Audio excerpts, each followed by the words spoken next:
Olá, amigos, amigas do podcast Mesa de Debates. André Bom Tempo aqui para recebê-los, recepcioná-los e findando então a nossa semana, batendo aqui um papo com vocês, podermos conversar um pouco, acertar algumas questões e vamos que vamos, né? Esse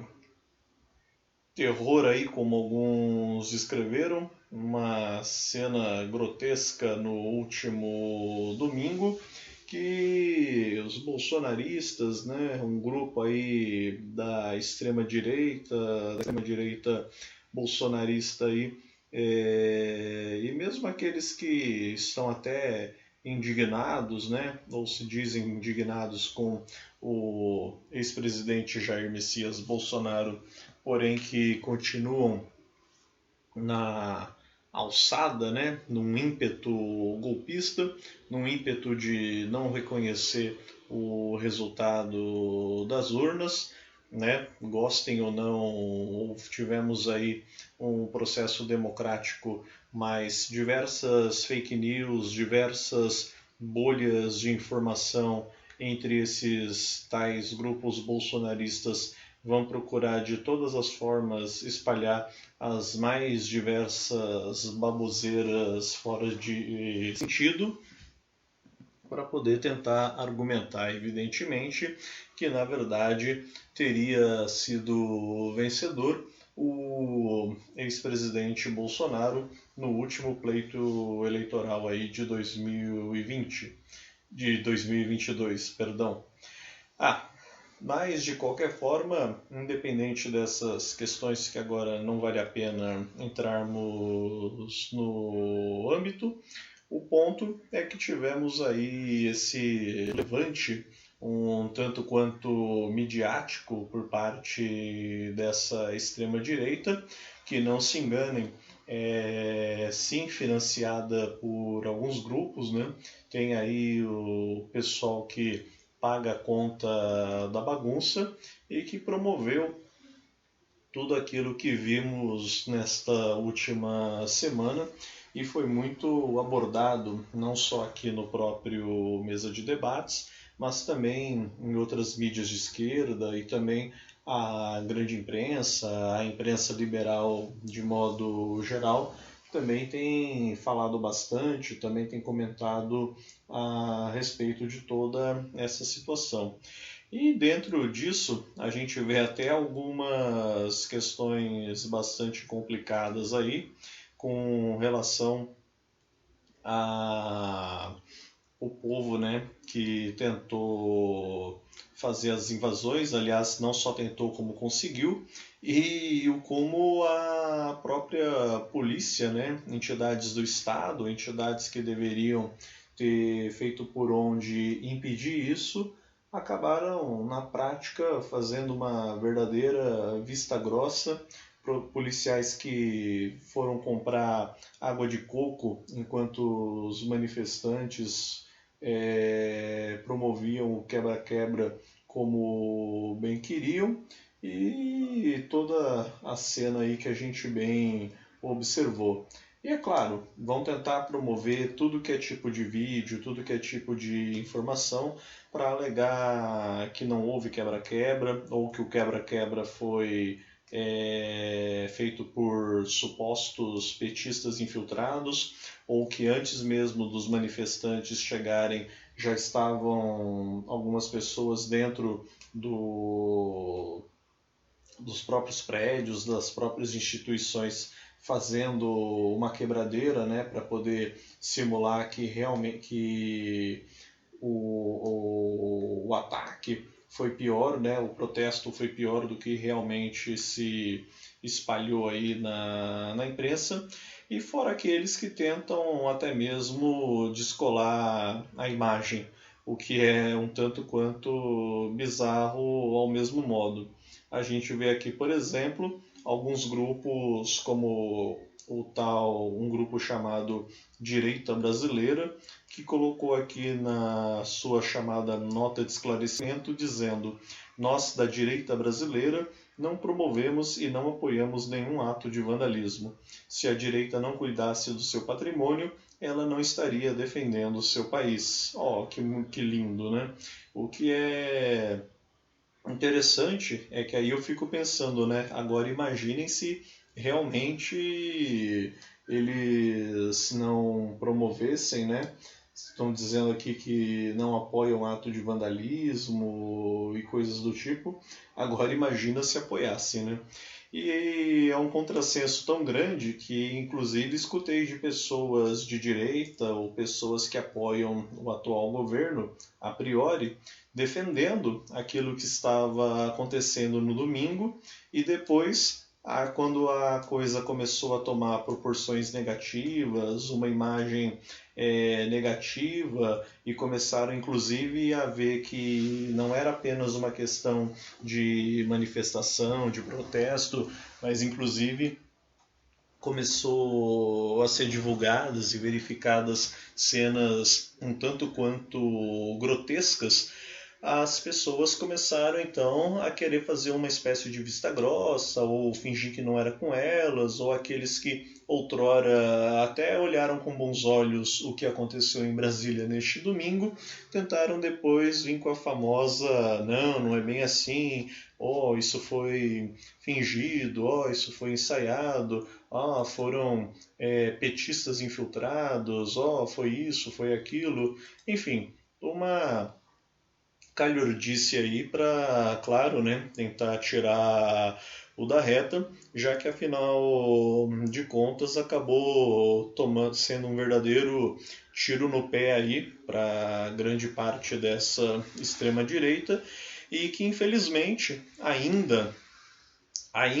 não atingiu os verdadeiros clãs, os verdadeiros apoiadores da Algazarra, que a gente pode, né, no mínimo, desconfiar quem direta ou indiretamente são. Um deles, por exemplo, né, olhando aqui na notícia no estado de São Paulo dessa semana, GSI dispensou o reforço de guarda no Planalto horas antes da invasão. Então, já um ponto aqui para a gente pensar a respeito, né?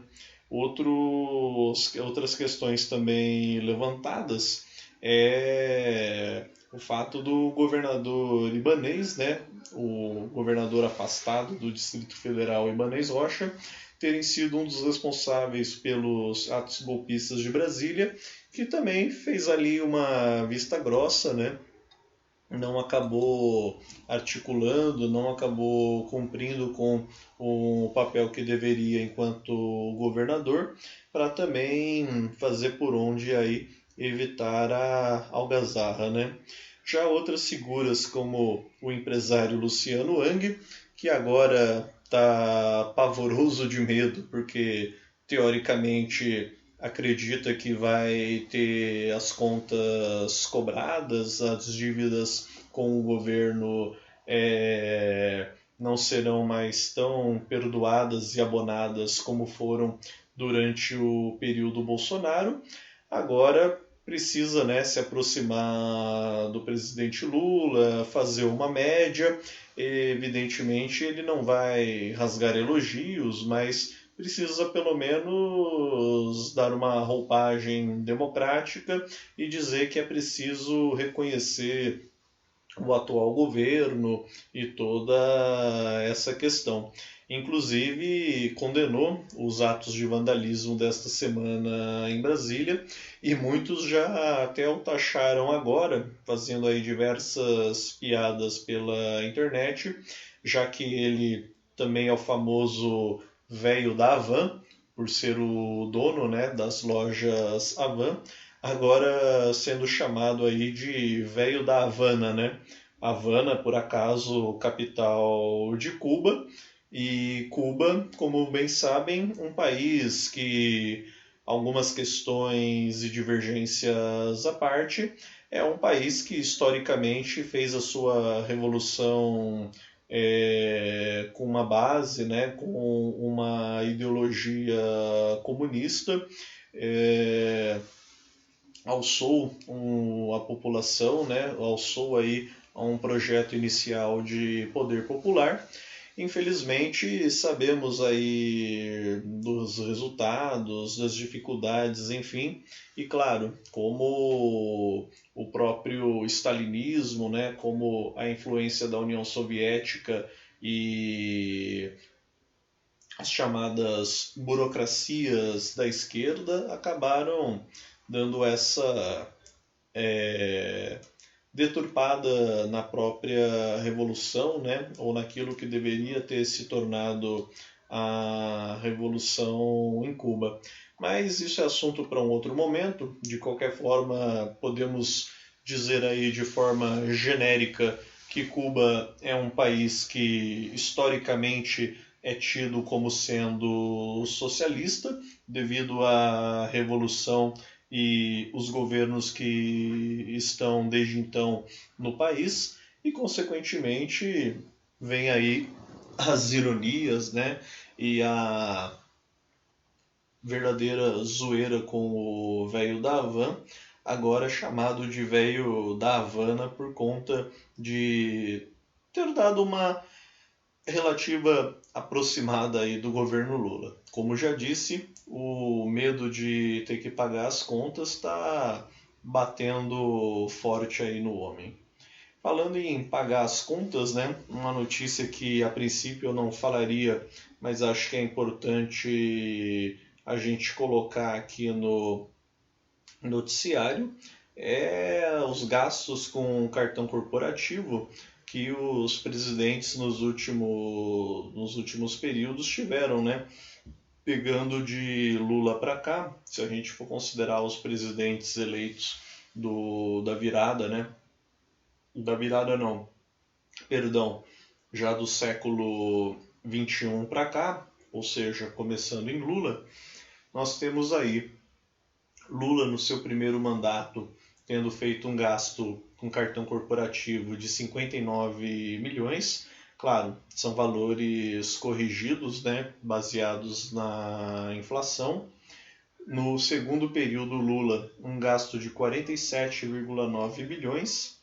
Dilma, no seu primeiro mandato, tendo gasto 42,3 milhões. Dilma, no segundo mandato, dentro do que ela conseguiu exercer, gastando 10,2 milhões.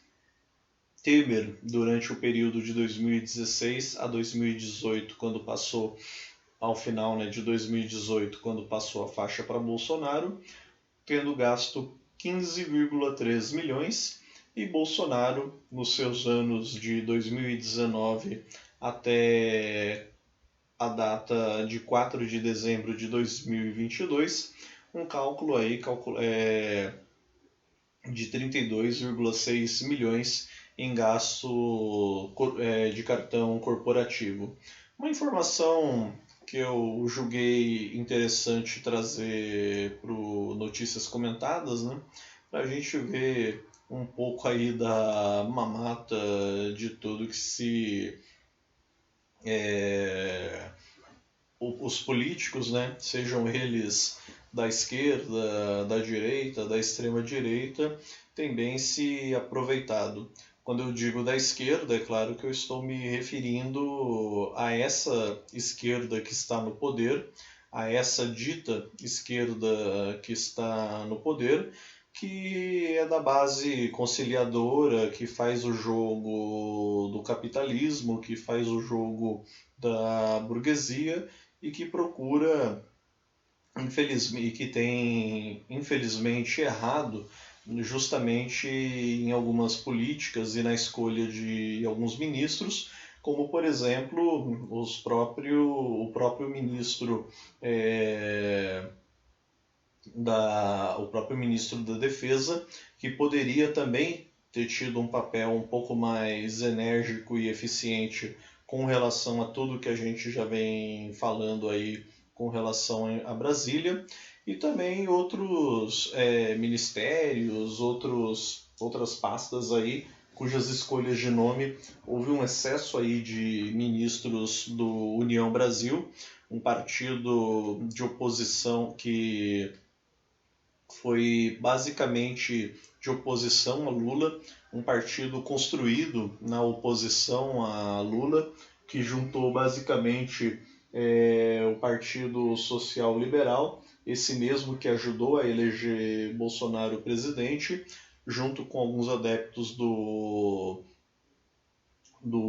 Democratas, e, para piorar a situação, o mesmo partido que tem aí como membros o líder do MBL, Kim Kataguiri, e também o ex-juiz que condenou Lula em primeira instância por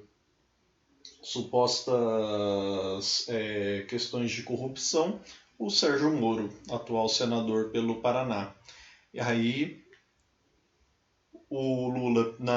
no ímpeto, né, de sempre trazer a questão da governabilidade, acaba trazendo figuras, no mínimo, polêmicas para compor o seu governo, incluindo tendo que abrir a porta aí para 3 nomes do União Brasil, desse partido do qual já dei uma pincelada, fora outros nomes aí um tanto quanto estranhos, inclusive para a pauta que eles dizem defender com relação aí às questões de proteger a população, de salvar a população da fome e, claro, buscar fazer um governo que apele para a justiça social. Bom, é o famoso vamos ver o que dará, né? Queremos aqui também denunciar, embora até chover um pouco no molhado, eu compreendo, mas o Partido Comunista aqui, alguns companheiros fizeram algumas denúncias nessa semana e também semana passada por conta de fake news de grupos da extrema-direita e da direita bolsonarista de uma forma geral, e não só desses, né, mas também outros aí como membros do Partido Novo, entre outros, que colocaram aí algumas imagens do pessoal do Partido Comunista Brasileiro celebrando a vitória de Lula ou fazendo algumas manifestações, e com os dizeres de derrotaremos o Brasil, que não foram ditos pelos manifestantes, muito menos escritos, mas por conta de montagens, evidentemente, colocaram a frase derrotaremos o Brasil em cima das frases derrotaremos o fascismo. Claro, como todo e qualquer partido que se diz comunista, que se diz socialista, que se diz marxista, evidentemente o fascismo tem que ser mais do que derrotado e combatido mesmo. Porém, esses grupos precisaram fazer aí algumas deturpagens para poder, evidentemente, tentar manchar sempre cada vez mais a figura da esquerda e inclusive atribuir ao PCB uma espécie de braço armado do que virá a ser o atual governo Lula, mostrando aí uma verdadeira ignorância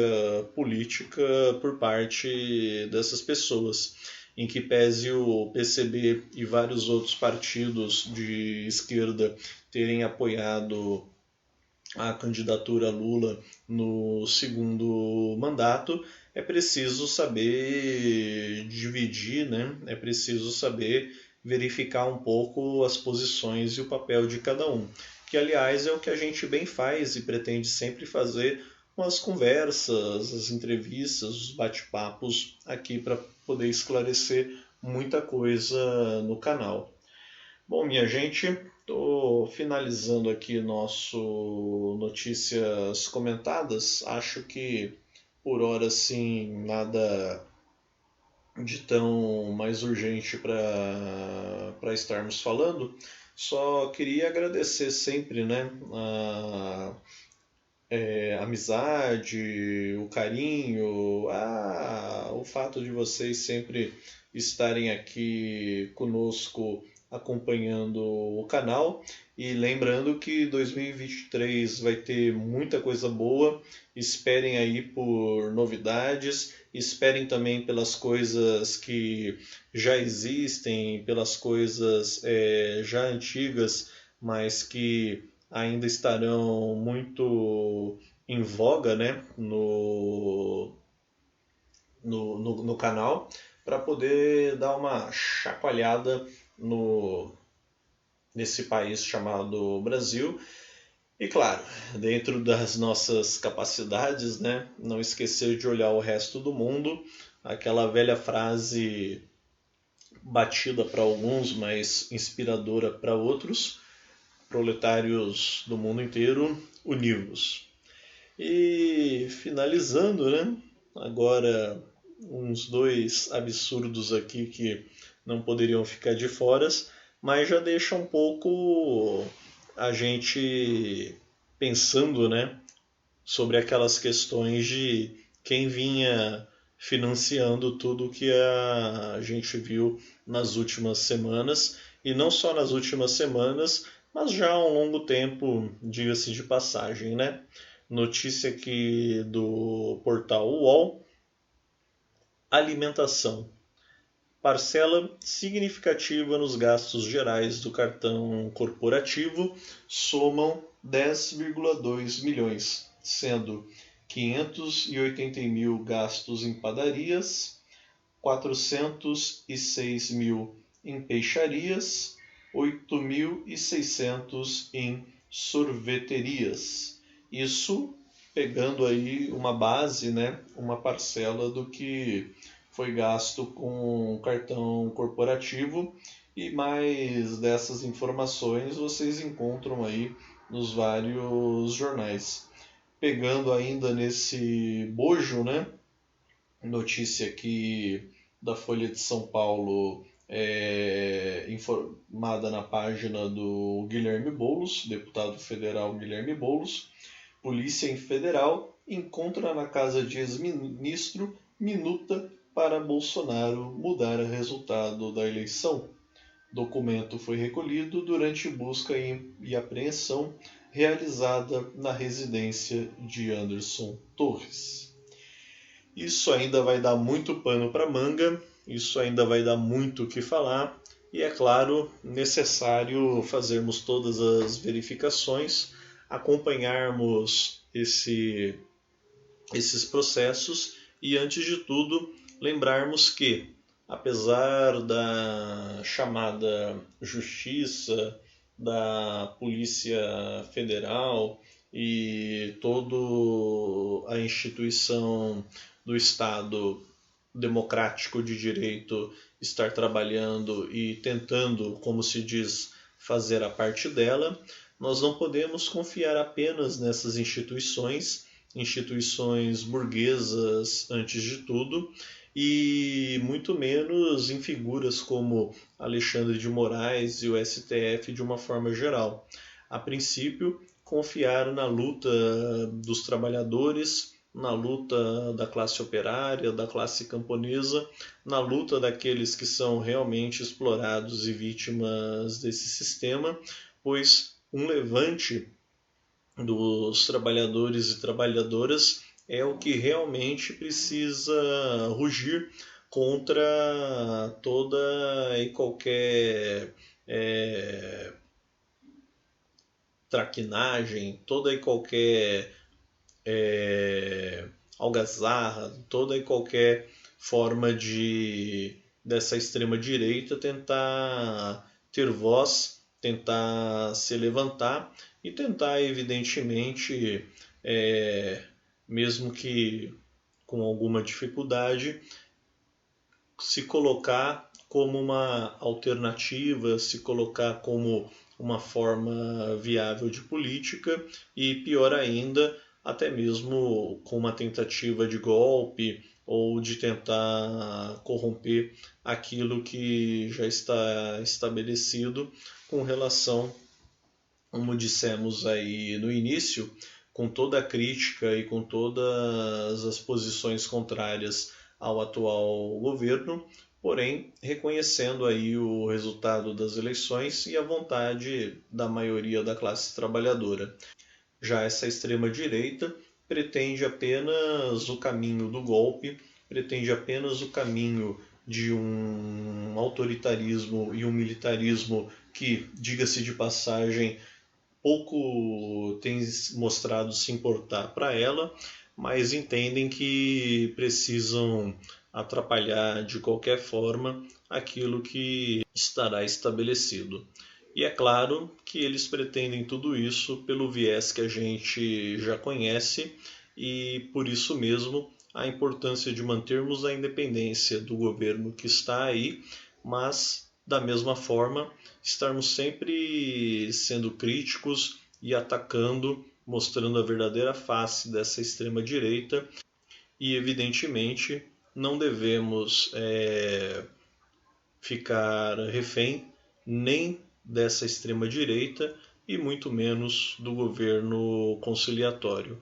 Por essas e outras, nossa defesa, antes de tudo,